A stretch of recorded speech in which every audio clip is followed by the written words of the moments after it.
నమస్తే ఫ్రెండ్స్, నేను మీ Sravani Harsha. Welcome back to our channel. ఇవాళ మన కథ స్వేచ్ఛ. కథని చివరి వరకు వినండి. నచ్చితే గనక ఖచ్చితంగా తప్పకుండా ఒక్క లైక్ చేయండి. ఈ కథ పైన మీ విలువైన స్పందనని కామెంట్ రూపంలో మాకు తెలియజేయండి. కొత్తవారు ఎవరైనా చూస్తున్నట్లయితే మన ఛానల్ని సబ్స్క్రైబ్ చేసుకోండి. శ్రేయ ఆ ఇంట్లో అడుగుపెట్టి 6 నెలలు అవుతోంది. 6 నెలల క్రితమే తనకు పెళ్లి జరిగింది. ఆ ఇంటికి చిన్న కోడలు శ్రేయ. బాగా చదువుకున్న అమ్మాయి. తన భర్తకి మంచి వ్యాపారం ఉంది. ఆ ఇంట్లో అత్తగారు, మామగారితో పాటు తోటి కోడలు, బావగారు, వాళ్ళిద్దరు పిల్లలు కూడా ఉంటారు. ఆ ఇంట్లో మొదట్లో అందరూ బాగానే ఉన్నారు. శ్రేయ కూడా చాలా అందంగా ఉంటుంది. కానీ శ్రేయ ముక్కుసూటి మనిషి. ఎవరైనా తప్పు చేస్తుంటే అస్సలు సహించలేదు. మొహం మీదే తన అభిప్రాయాన్ని ఎవ్వరికైనా చెప్పేస్తుంది. కానీ అత్తామామల ఇంటికొచ్చాక తన స్వభావాన్ని మార్చుకోవాల్సి వస్తోంది. చిన్నప్పటి నుంచి ఎవరినైనా తప్పు చేస్తే ఎదిరించి మాట్లాడే శ్రేయ అంటే చాలా మందికి ఇష్టం ఉండేది కాదు. శ్రేయ తల్లి కూడా శ్రేయతో, నువ్వు చేసేదంతా కరెక్టే, కానీ నువ్వు కాస్త కోపం తగ్గించుకుని మాట్లాడు, నువ్వు నీ అభిప్రాయాన్ని ఎవ్వరికైనా చెప్పే విధానం మార్చుకో అని చాలాసార్లు తన ప్రవర్తన మార్చడానికి ప్రయత్నించింది. కానీ అది ఆవిడ వల్ల కాలేదు.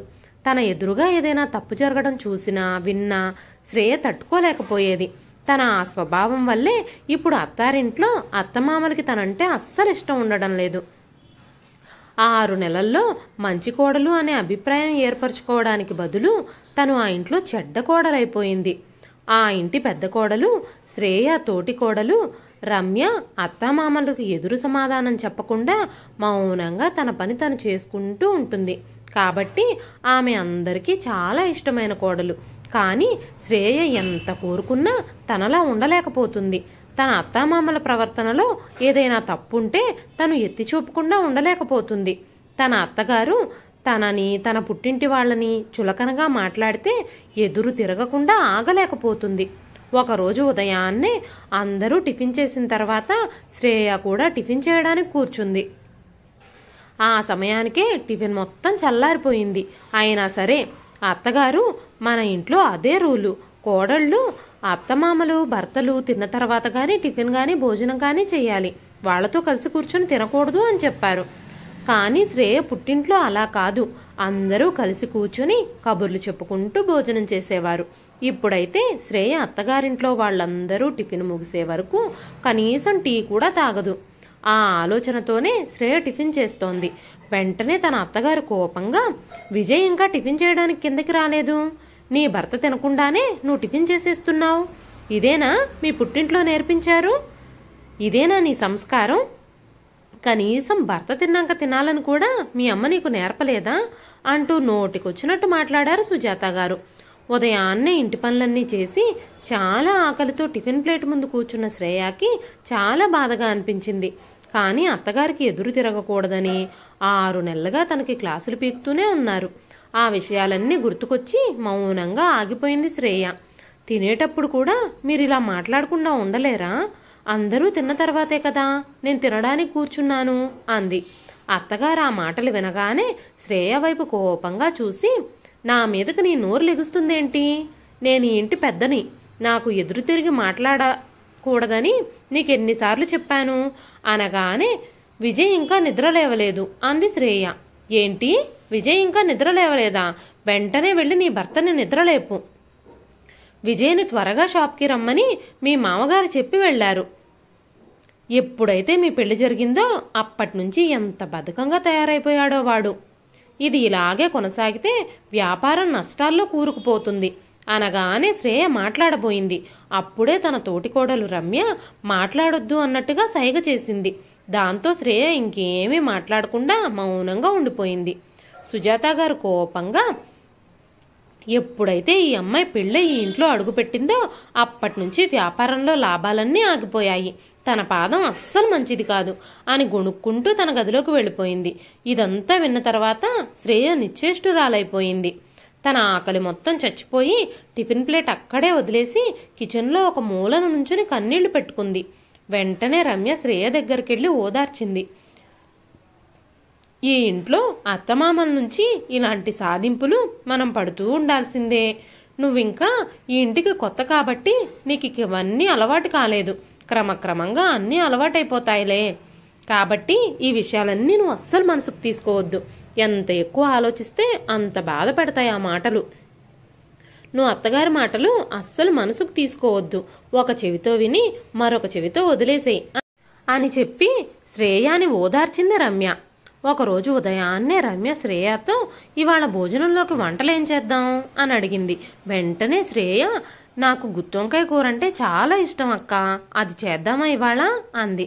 వెనక నుంచి అత్తగారు, నాకు గుత్తొంకాయ కూర అస్సలు నచ్చదు, బంగాళదుంప ఫ్రై, క్యాబేజీ కూర, ఇంకా రోటి పచ్చడి చెయ్యండి. మీరిద్దరూ బాగా గుర్తుపెట్టుకోండి, ఈ ఇంట్లో నెరవేరాల్సింది మీ ఇద్దరి ఇష్టాయిష్టాలు కాదు, నా ఇష్టాయిష్టాలు మాత్రమే నెరవేరాలి అని చెప్పి అక్కడి నుంచి వెళ్ళిపోయారు సుజాత గారు. తోటి కోడళ్ళిద్దరూ వంటగదిలో వంట చేయడం మొదలుపెట్టారు. శ్రేయ ఇంకా రమ్య వంట పనిలో బిజీగా ఉన్నప్పుడు శ్రేయ ఫోన్ రింగ్ అయింది. ఫోన్ చేసింది శ్రేయ అన్నయ్య విక్రమ్. విక్రమ్ శ్రేయతో, శ్రేయ, నేను నాన్న పని మీద మీ ఇంటి దగ్గరలోకే వచ్చాము, కాబట్టి పని అయిపోయిన తర్వాత నిన్ను కలవడానికి మీ ఇంటికి వద్దాం అనుకుంటున్నాం అనగానే శ్రేయ చాలా సంతోషించింది. అవునా అన్నయ్య, అయితే మీరు ఇక్కడే భోజనం చేసి వెళ్ళాలి, నేను మీకోసం అన్ని ఏర్పాట్లు చేస్తాను అనగానే విక్రమ్ సరే అన్నాడు. శ్రేయ ఆనందానికి అవధులు లేవు. పెళ్ళయ్యాక మొదటిసారి తన తండ్రి ఇంకా తన అన్నయ్య వాళ్ళింటికి వస్తున్నారు. అందుకని తనకి చాలా సంతోషంగా అనిపించింది. వెంటనే శ్రేయ రమ్యతో ఈ విషయం చెప్పినప్పుడు తను కూడా చాలా సంతోషించింది. కానీ అత్తగారు మాత్రం ఏ భావము లేకుండా ఒక చూపు చూశారు.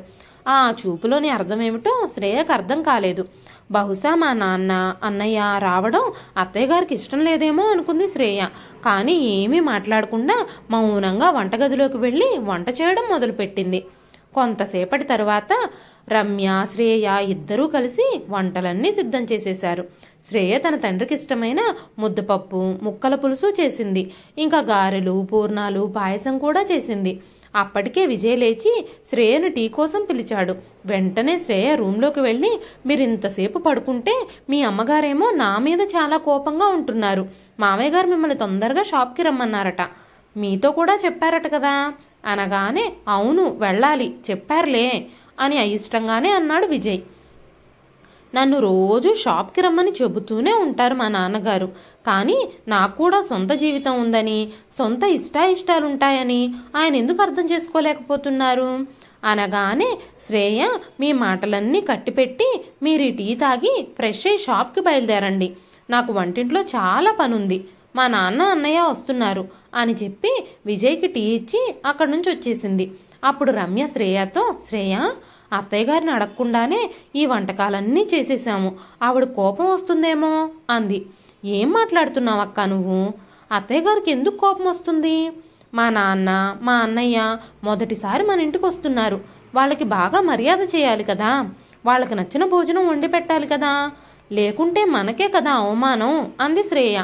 నువ్వు చెప్పింది నిజమే, కానీ అత్తయ్య గారు ఇవన్నీ చూసి కోపం తెచ్చుకుంటారేమోనని నాకు చాలా భయంగా ఉంది. ఇన్ని సంవత్సరాలలో నేనెప్పుడూ అత్తయ్య గారిని అడగకుండా మా అమ్మా నాన్నలకి ఏమీ వండి పెట్టలేదు. మన ఇంటికి ఏ అతిథి వచ్చినా అత్తయ్య గారు చెప్పిన ప్రకారమే వంటలు చేయాలి అంది రమ్య. సరే అక్క, నువ్వేం భయపడకు, కోపం వచ్చినా నా మీదే కదా, నువ్వేం కంగారు పడకు, ఏది ఏమైనప్పటికీ అత్తయ్య గారు నా మీద ఎప్పుడూ కోపంగానే ఉంటారు అని చెప్పి శ్రేయ నవ్వడం మొదలుపెట్టింది. తోడికోడళ్ళిద్దరూ నవ్వుకుంటూ మాట్లాడుకుంటూ ఉండగానే సుజాత గారు కిచెన్లోకి వచ్చారు. శ్రేయ తన తండ్రి కోసం ఇంకా అన్నయ్య కోసం ఏమేం వెరైటీలు సిద్ధం చేసిందో అంటూ కళ్ళు పైకెత్తి వంటగదంతా చూడడం మొదలుపెట్టారు. వెంటనే శ్రేయ తన తండ్రి కోసం చేసిన వంటకాలన్నీ అత్తగారు చూడగానే చాలా కోపం వచ్చింది ఆవిడకి. నువ్వు మీ అత్తామామల కోసం కూడా రోజు ఇన్ని రకాలు చేస్తావా అన్నారు సుజాత గారు. అత్తయ్య గారు, మీరేం మాట్లాడుతున్నారు? నేను ఆదివారం ఇంట్లో లంచ్ కోసం చాలా వెరైటీలు చేస్తాను కదా, ప్రతిరోజు ఇన్ని చెయ్యను, కొద్దిగానే చేస్తాను. ఈ రోజు విషయానికి వస్తే మా నాన్న అన్నయ్య మొదటిసారి మన ఇంటికి వస్తున్నారు, కాబట్టి వాళ్ళకి ఇష్టమైనవన్నీ చేసి పెట్టాలి కదా, వాళ్ళని మర్యాదగా చూసుకోవాలి కదా అనగానే ఆ మాటలు విని సుజాత గారు మొహం చిట్లించుకుంటూ వెళ్ళిపోయారు. శ్రేయ వాళ్ళ నాన్నగారు అన్నయ్య ఇద్దరూ భోజనం సమయానికి ఇంటికి వచ్చారు. అప్పటికే సుజాత గారు తన భర్త చంద్రశేఖర్ గారితో శ్రేయ వాళ్ళ నాన్న ఇంకా అన్నయ్య వస్తున్నారని చెప్పడంతో ఆయన కూడా భోజనానికి ఇంటికే వచ్చారు. ఒకరి యోగక్షేమాలు మరొకరు అడిగి తెలుసుకున్న తర్వాత అందరూ కలిసి భోజనం చేశారు. భోజనం అయిపోయిన తర్వాత అందరూ హాల్లో కూర్చొని మాట్లాడుకోవడం మొదలుపెట్టారు. తర్వాత అందరూ భోజనాలు చేసేసేయడంతో అందరి భోజనాలు అయ్యాక శ్రేయ ఇంకా రమ్య కూడా తినడానికి కూర్చున్నారు. అప్పుడే శ్రేయ వాళ్ళ నాన్నగారు చంద్రశేఖర్ గారితో ఇంకా సుజాత గారితో, నా కూతురు ఈ ఇంటి కోడలుగా తన బాధ్యతలను సక్రమంగానే నిర్వర్తిస్తుంది కదా, మీకు తనపై ఎలాంటి కంప్లైంట్స్ లేవు కదా, ఆమె అందరికీ సేవ చేస్తుంది కదా అంటూ అడిగారు. తన తండ్రి మాటలు వినగానే శ్రేయ రమ్యతో, మామయ్య గారి గురించి నాకు తెలియదు కానీ అత్తయ్య గారు మాత్రం ఖచ్చితంగా మా నాన్నతో చెప్తారు. మిగతా అన్ని విషయాలు బానే ఉన్నాయి కానీ మీ కూతురు నాలుకకి కొంచెం పదునెక్కువ అని చెప్తారు అంటూ నవ్వింది శ్రేయ. అయితే తన తండ్రి మాటలు ఇంకా పూర్తి కాకముందే చంద్రశేఖర్ గారు మాట్లాడడం మొదలుపెట్టారు.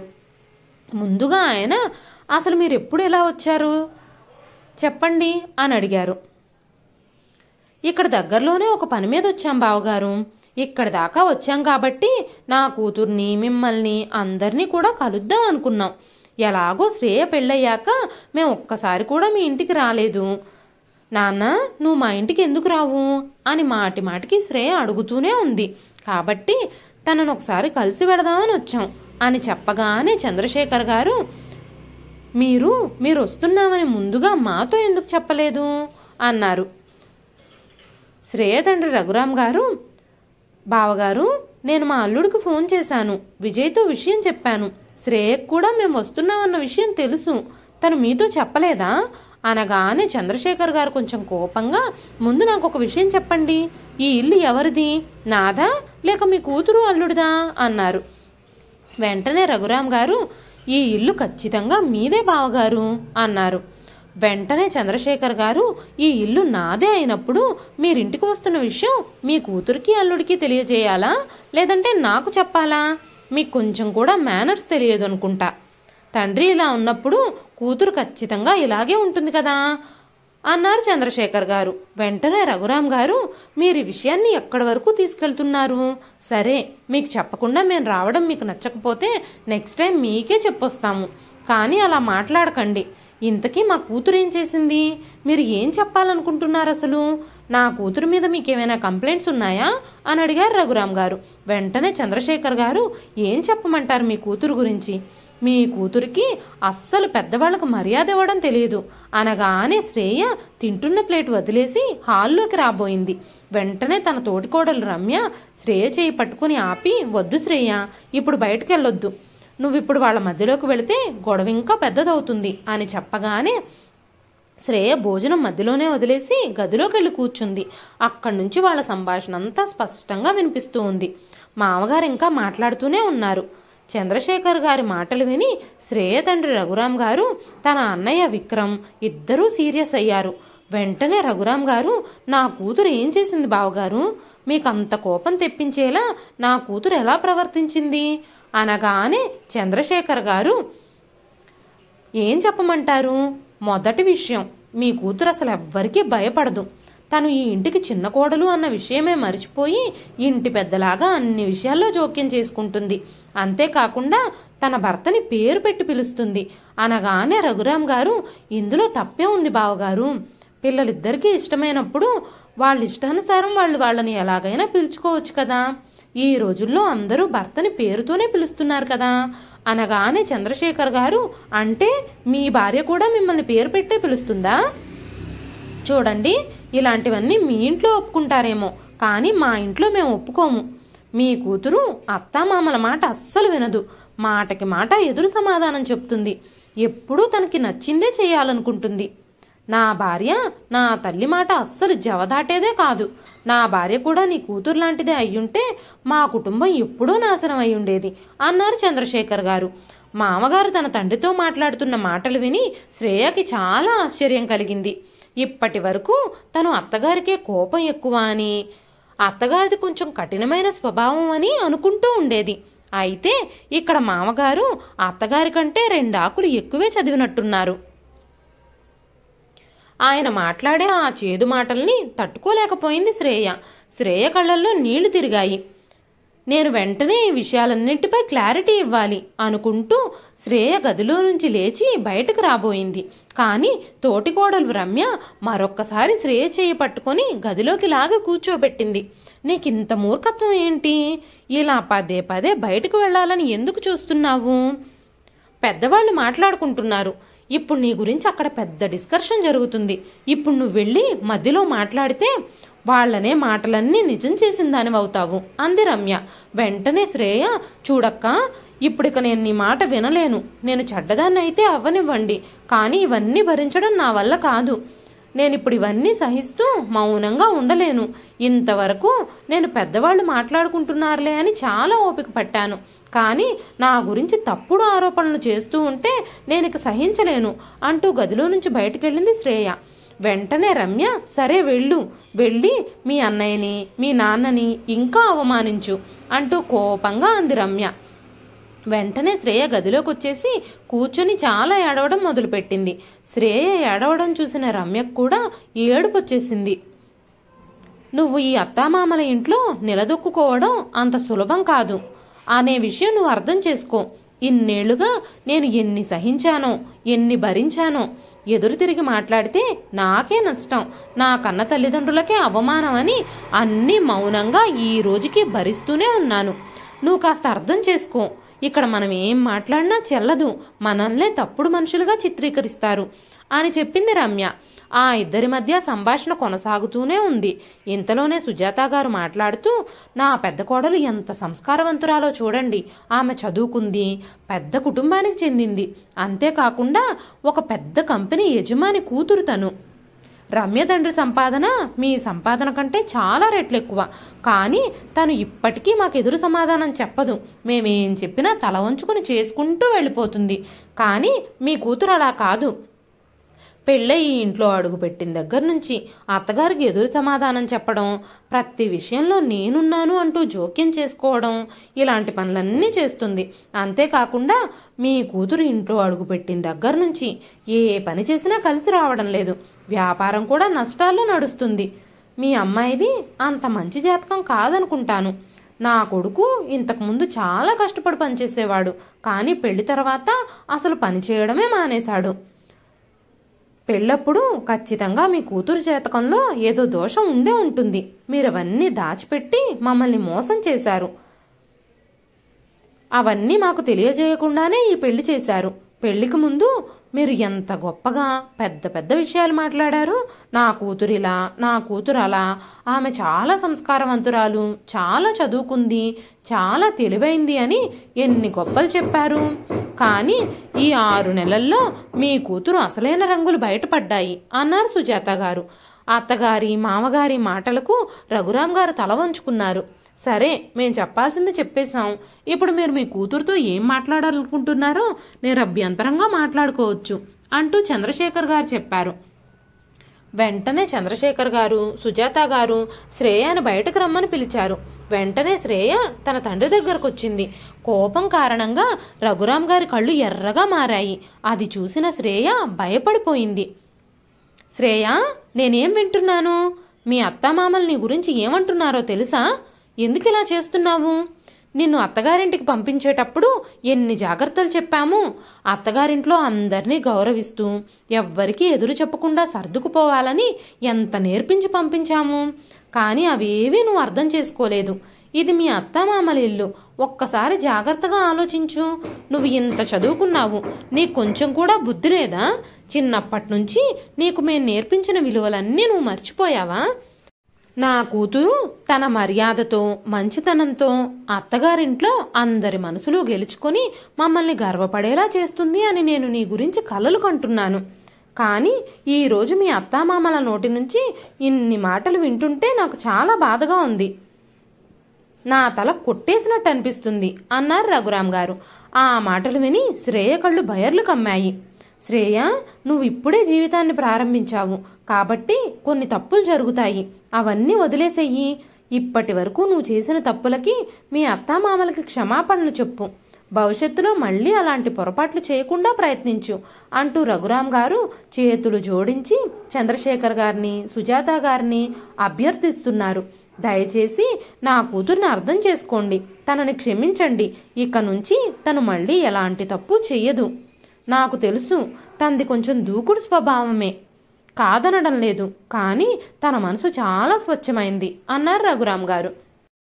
రఘురాం గారు చెప్తున్న ఆ మాటలు విని సుజాత గారు గాని, చంద్రశేఖర్ గారు గాని ఒక్క మాట కూడా అనలేదు. వాళ్ళిద్దరూ శ్రేయ వైపు కోపంగా చూడడం మొదలుపెట్టారు.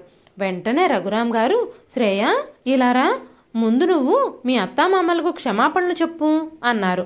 వెంటనే శ్రేయ, నాన్న ముందు నా మాట వినండి, నేను చెప్పేది కాస్త అర్థం చేసుకోండి, నేనే తప్పు చెయ్యలేదు అనగానే రఘురాం గారు కోపంగా, నేనెందుకు నీ మాట వినాలి, ముందు నువ్వు నా మాట విను, మీ అత్తగారికి మామగారికి క్షమాపణ చెప్పు అనగానే శ్రేయ, సారీ నాన్న, నేను క్షమాపణ చెప్పను. మా అత్తగారు మామగారు నా మీద మీ దగ్గర తప్పుడు ఆరోపణలు చేశారు. వాళ్ల మాటలు విని నీ కూతురుదే తప్పని నువ్వెలా నిర్ణయిస్తావు నాన్న అంది శ్రేయ. మా అత్తామామల మాటలు విని మీరు నన్ను తిడుతున్నారా? ఒక్కసారి కూడా ఎందుకు ఆలోచించరు? కనీసం నా అభిప్రాయాన్ని వ్యక్తం చేసే హక్కు కూడా ఈ ఇంట్లో నాకు లేదా? ముందుగా మీరు నేను చెప్పే మాటలు పూర్తిగా వినండి.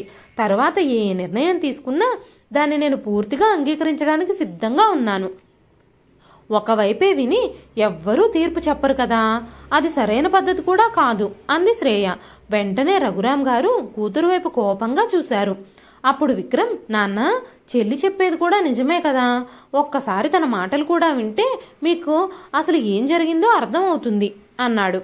వెంటనే రఘురాం గారు, సరే అయితే నువ్వేం చెప్పాలనుకుంటున్నావో చెప్పు అన్నారు.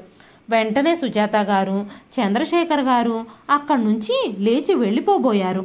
వెంటనే శ్రేయ, అత్తయ్య గారు మామయ్య గారు మీరిద్దరూ ఇక్కడే కూర్చోండి, నేను ఏం చెప్పాలనుకుంటున్నానో అది మీ ఇద్దరి ముందే చెప్తాను అనగానే, సరే చెప్పు, ఏం చెప్తావో మేము చూస్తాం అంటూ అత్తగారు మామగారు వెనక్కొచ్చి మళ్ళీ సోఫాలో కూర్చున్నారు.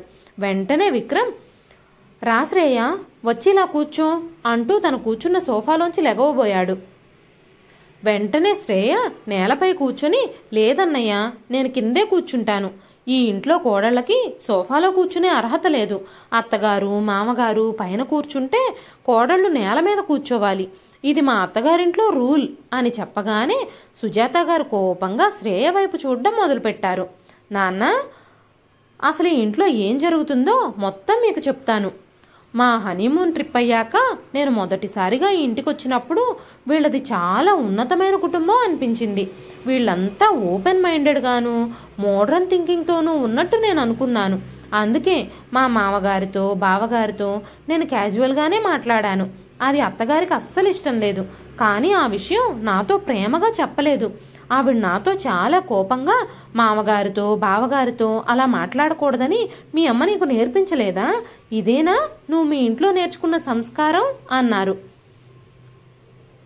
వెంటనే నేను, అత్తయ్య గారు నేను మావయ్య గారిని కన్న తండ్రిలాగానే భావిస్తున్నాను, బావగారిని నా తోడబుట్టిన అన్నయ్యలాగా భావిస్తున్నాను, వాళ్ళిద్దరితో ఫ్రీగా మాట్లాడితే ఏమవుతుంది, ఇప్పుడిక మనం అందరం ఒక ఫ్యామిలీనే కదా అన్నాను నేను. కానీ మా అత్తయ్య గారు ఆ విషయానికి పెద్ద రాద్ధాంతం చేశారు. ఆ రోజు నుంచి నేను వాళ్ళిద్దరితో అస్సలు మాట్లాడడమే మానేశాను. ఇక విజయ్ విషయానికి వస్తే, నేను పెళ్ళైన మొదటి రోజు నుంచి విజయ్ని పేరుతో పిలవడమే అలవాటైపోయింది. కానీ ఆ విషయంలో మా అత్తగారు నన్ను చాలా తిట్టారు. విజయ్ నీకు భర్త లేక స్నేహితుడా?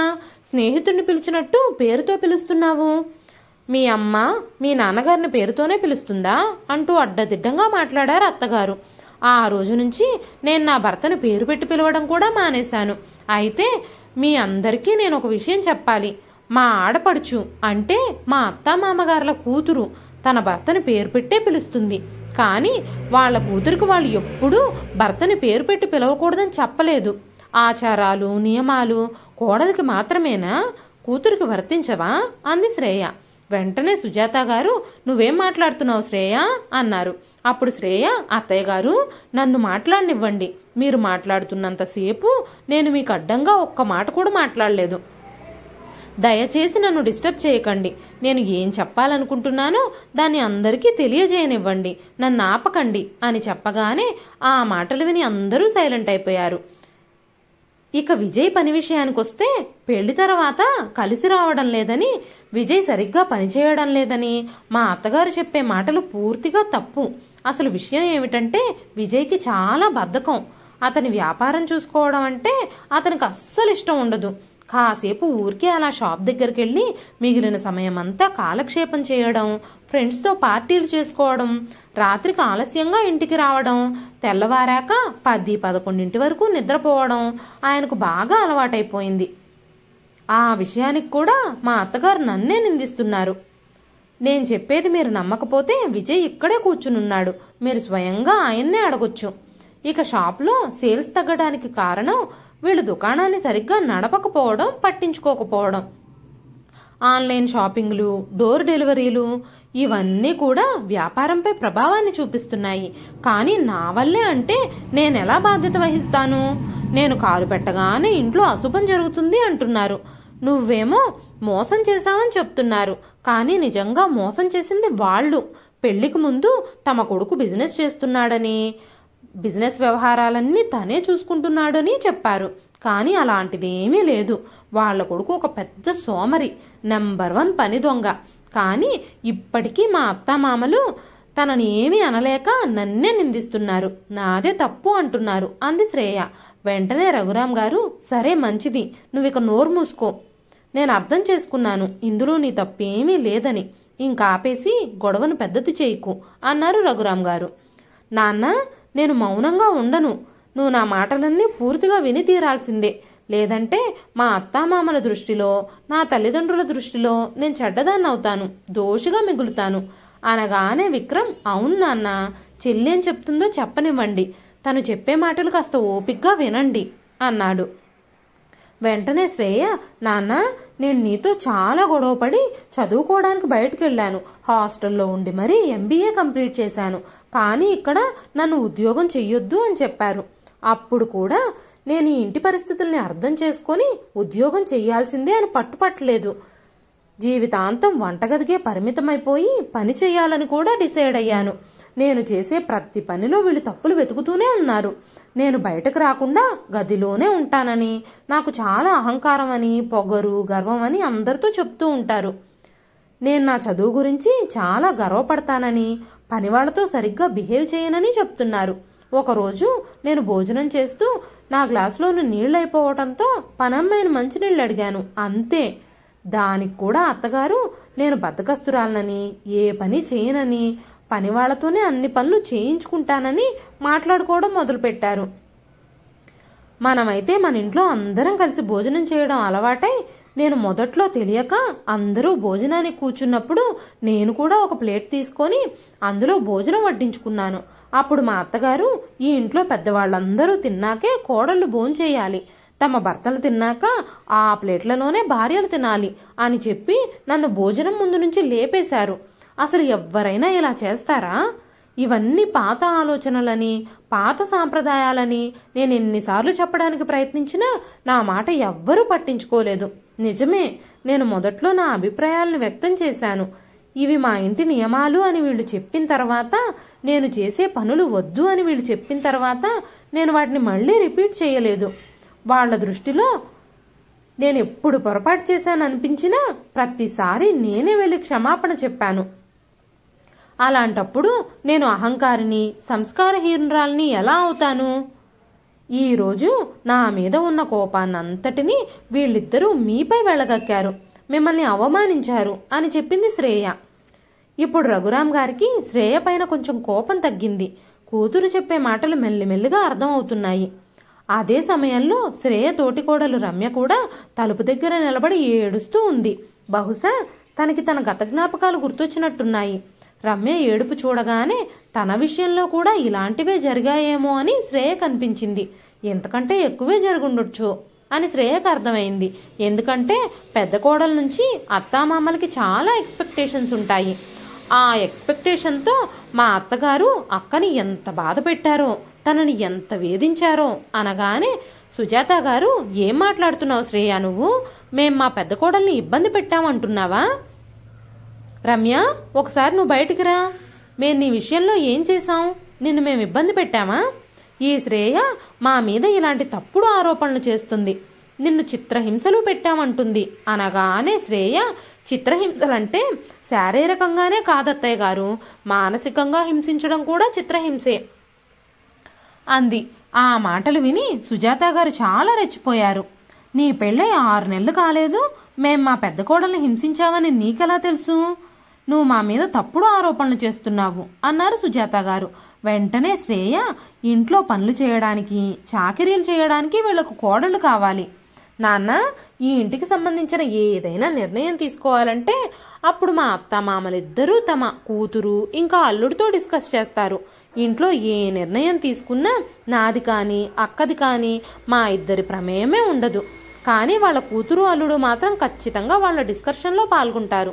రోజంతా మేమిద్దరం ఎంత పని చేసినా ఒక్కసారి కూడా మంచిగా మాట్లాడరు. ఒక్క పొగట్టు కూడా వాళ్ళ నోటి నుంచి బయటకు రాదు.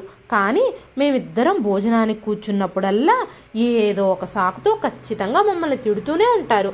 మేమెంత తింటున్నాము, ఎలా తింటున్నాము, ఎంత అన్నం తింటున్నాము, ఎంత కూర తింటున్నామని మా ప్లేట్ల వైపే చూస్తూ లెక్కలేస్తారు అత్తగారు. కోడళ్ళిద్దరూ ఎప్పుడు పడుకుంటున్నారు, ఎప్పుడు లేస్తున్నారు, ఎప్పుడు తింటున్నారు, ఎంత తింటున్నారు, ఎప్పుడు బయటికి వెళ్తున్నారు, ఎంతసేపటికి తిరిగి వస్తున్నారు, ఇలాంటి విషయాలన్నీ ప్రతిదీ అత్తగారే చూసి తన నిర్ణయాల్ని మా మీద రుద్దుతూ ఉంటారు. మేము ఏ రంగు బట్టలు వేసుకోవాలి, ఎలాంటి బట్టలు వేసుకోవాలో కూడా వాళ్లే నిర్ణయిస్తారు అని చెప్పింది శ్రేయ. వెంటనే రఘురాం గారు, శ్రేయ, ఇంక నువ్వు నోరు మూసుకో, ఇంక ఆపుతావా అన్నారు. ఇప్పుడు నేను ఇంకేమీ వినాలనుకోవడం లేదు అనగానే శ్రేయ, నాన్న, నన్ను ఇంకొక ముఖ్యమైన విషయం చెప్పనివ్వండి, మిగతావన్నీ పక్కన పెట్టేసేయండి, ఈ ఒక్క మాట వినండి. నేను బయట హాస్టల్లో ఉండి చదువు పూర్తి చేశానని మా అత్తయ్య గారికి తెలిసినప్పటి నుంచి ఆమె ఆ విషయాన్ని పదే పదే అడుగుతూ, పెళ్లికి ముందు నీకు బాయ్ ఫ్రెండ్ ఉన్నాడా? హాస్టల్లో ఉన్నప్పుడు ఎవరితో అయినా అఫేర్ పెట్టుకున్నావా? కాలేజీలో ఎవరినైనా ప్రేమించావా అంటూ నా క్యారెక్టర్పై తప్పుడు ప్రశ్నలు వేస్తోంది అంది శ్రేయ. ఆ మాటలు వినగానే రఘురాం గారికి కోపం కట్టలు తెంచుకుంది. రఘురాం గారి కోపాన్ని చూసి సుజాత గారు కూడా కంగారు పడ్డారు. ఇలాంటి నీచమైన స్వభావం ఉన్నవాళ్ల మీ అత్తామామలు? మంచి కుటుంబం, మంచి స్థాయిలో ఉన్నారు, డబ్బు హోదా ఉంది, నా కూతురు ఈ ఇంటికొస్తే సుఖపడుతుంది అని నేను నిన్ను ఈ ఇంటికి కోడలుగా పంపించాను.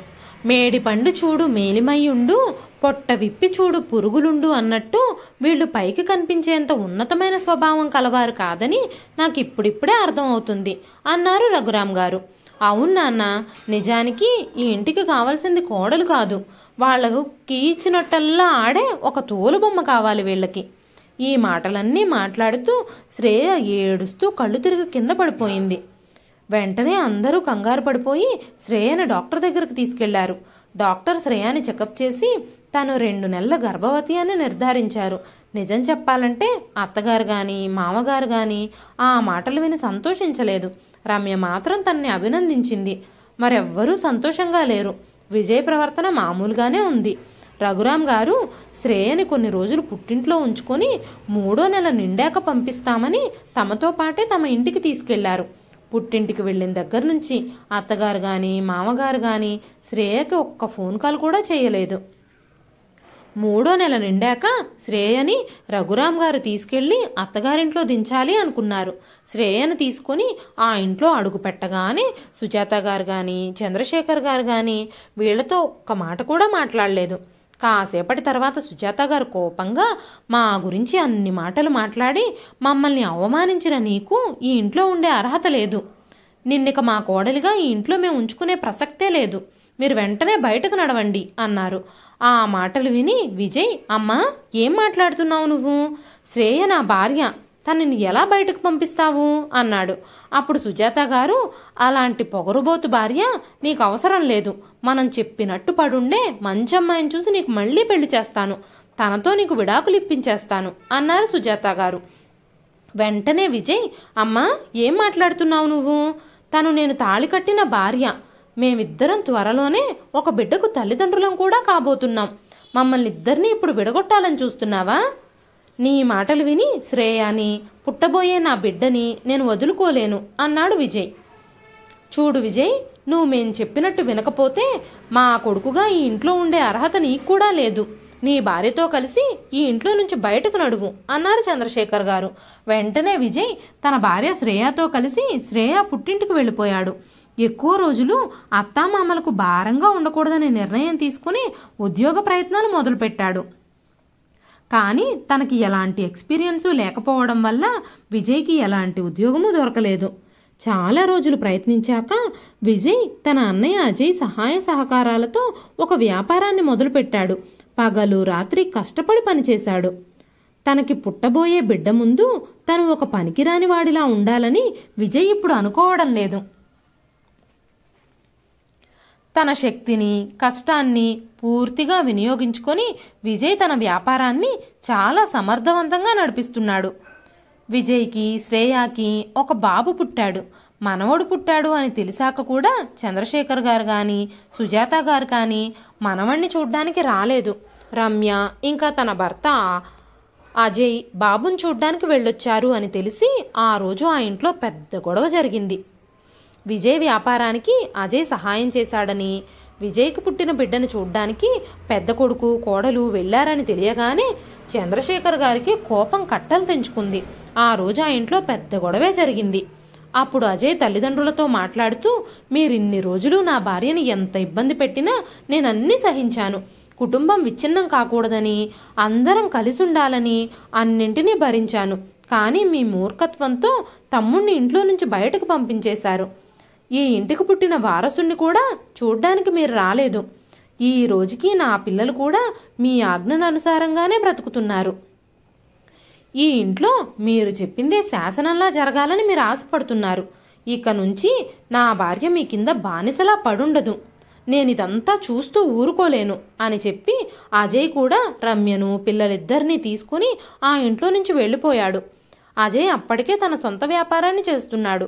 ఆ వ్యాపారాన్ని సమర్థవంతంగా నడిపించుకుంటూ తన భార్యాపిల్లలతో కలిసి తల్లిదండ్రుల ఆంక్షలు, తల్లిదండ్రుల ఆజ్ఞలకి దూరంగా రమ్య, అజయ్ చాలా సంతోషంగా గడుపుతున్నారు.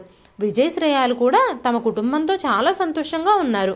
విజయ్ ఇంకా అజయ్ ఇద్దరూ కుటుంబాలతో సహా వారానికో 15 రోజులకో ఒకసారి కలుసుకుంటూ సంతోషంగా స్వేచ్ఛగా గడిపేవారు. చంద్రశేఖర్ గారిలో గాని సుజాత గారిలో గాని కాలం గడుస్తున్నా ఎలాంటి మార్పులు రాలేదు. వాళ్ళిద్దరూ ఒంటరిగా మిగిలిపోయారు. ఇదండి ఈ రోజు కథ. ఈ కథ మీకు ఎలా అనిపించింది? అజయ్, విజయ్లు తల్లిదండ్రుల నుంచి దూరంగా వెళ్ళిపోయి తమ భార్యలతో స్వేచ్ఛగా బ్రతకడం కరెక్టే అని మీరు భావిస్తున్నారా? మీ విలువైన అభిప్రాయాలని కామెంట్ రూపంలో మాకు తెలియజేయండి. ఈ కథ నచ్చితే గనక ఖచ్చితంగా తప్పకుండా ఒక్క లైక్ చేయండి. మరెన్నో ఇలాంటి ఇంట్రెస్టింగ్ కథల కోసం మన ఛానల్ని సబ్స్క్రైబ్ చేసుకోండి. మరొక మంచి కథతో మళ్ళీ కలుస్తానండి. అంతవరకు సెలవు.